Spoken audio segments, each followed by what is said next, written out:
এক রাতে গ্রামের মাঝখানে এক লোক একা যাচ্ছিল। চারদিকে অন্ধকার, বাতাস হু হু করে বইছে।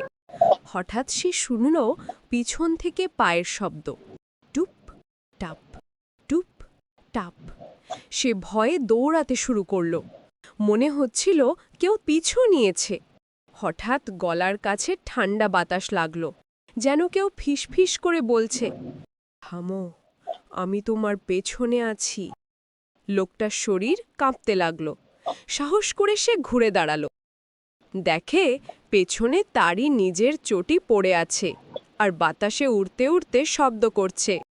লোকটা হাঁপ ছেড়ে বাঁচল, কিন্তু গ্রামের সবাইকে বলল, আমার চটিই ছিল আসল ভূত। ভালো লেগে থাকলে লাইক, সাবস্ক্রাইব করে পাশে থাকবেন।